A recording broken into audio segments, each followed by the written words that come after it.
ಕಥೆ ಒಂದು ಸತ್ಯದ ಜಯ. ಒಂದು ಹಳ್ಳಿಯಲ್ಲಿ ಬಾಲಕನೊಬ್ಬ, ಸತ್ಯ ಮಾತೆ ಅವನ ಅಲಂಕಾರ. ಸುಳ್ಳು ಮಾತಿಗೆ ದೂರವಿದ್ದ, ನ್ಯಾಯವೇ ಅವನ ಸಂಸ್ಕಾರ.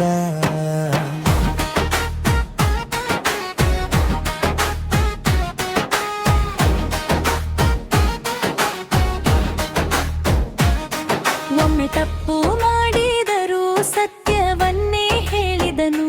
ದಂಡನೆಯ ಭಯವಿರಲಿಲ್ಲ, ಧರ್ಮದ ದಾರಿ ಹಿಡಿದನು. ಸತ್ಯ ಹೇಳು, ಧೈರ್ಯವಿರು, ಸತ್ಯಕ್ಕೆ ಜಯ ಖಚಿತ. ಸುಳ್ಳು ಕ್ಷಣಿಕ ಲಾಭ ಕೊಡದು, ಸತ್ಯ ಶಾಶ್ವತ ಚರಿತ. ಕಥೆಯ ನೀತಿ ಸತ್ಯವೇ ಜಯಿಸುತ್ತದೆ.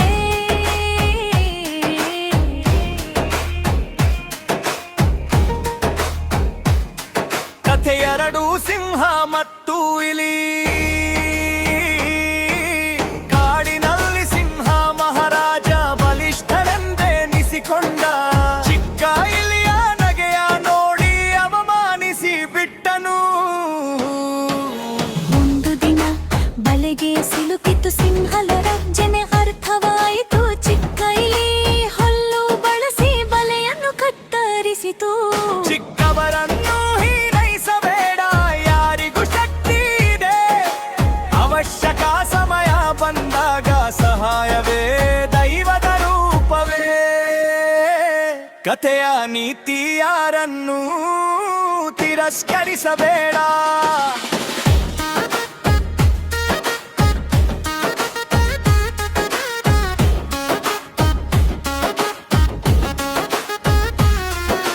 ಕಥೆ ಮೂರು ಜಾಣ ಕಾಗೆ, ಬಾಯಾರಿದ ಕಾಗೆ ಹಾರಾಡಿತು.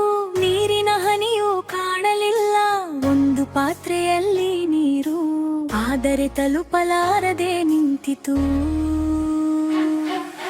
ಕಲ್ಲು ಹಾಕಿ ಹಾಕಿ ತುಂಬಿಸಿ ನೀರನ್ನು ಮೇಲಕ್ಕೆ ತಂದಿತು. ಬುದ್ಧಿ ಇದ್ದರೆ ಸಾಕೆಂದರೆ ಚೀಗೆ ಬುಳಿಯಿತು, ಸಂತೋಷವಾಯಿತು. ಬುದ್ಧಿ ಬಳಸು ಮಗು ನೀನು, ಶಕ್ತಿ ಮಾತ್ರ ಸಾಲದು. ಚಿಂತನೆ ಇದ್ದರೆ ಪರಿಹಾರ, ಎಲ್ಲ ಕಷ್ಟವೂ ಕರಗದು. ಕಥೆಯ ನೀತಿ ಬುದ್ಧಿ ಬಳಸಿ ಸಮಸ್ಯೆ ಪರಿಹರಿಸು.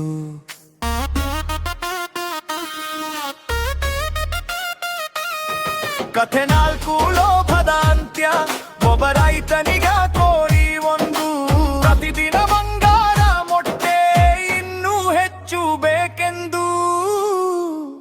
ಲೋಭವನ ಮನಸ್ಸೆತ್ತೆ. ಒಂದೇ ದಿನ ಸಂಪತ್ತು ಪಡೆಯಲು ಕೋಳಿಯ ಹೊಟ್ಟೆ ಚೈರಿ ಬಿಟ್ಟ. ಲೋಭದಿಂದ ಎಲ್ಲವನ್ನು ಕಳೆದು ದುಃಖದಲ್ಲೇ ಉಳಿದನು.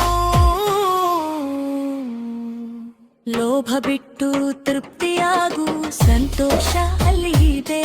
ಹೊಂದಿರುವುದನ್ನೇ ಮೌಲ್ಯ ಮಾಡು, ಜೀವನ ಸಿಹಿಯಾಗುತ್ತದೆ.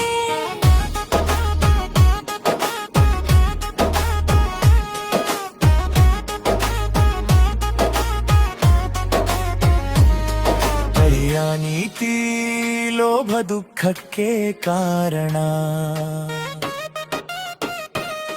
ಕಥೆ ಇದು ದಯೆಯ ಶಕ್ತಿ. ಮಾರ್ಗದಲ್ಲಿ ಬಿದ್ದವನು ಸಹಾಯಕ್ಕಾಗಿ ಕೂಗಿದನು. ಎಲ್ಲರೂ ನೋಡಿ ಹೋದರು, ಒಬ್ಬ ಮಾತ್ರ ನಿಂತನು.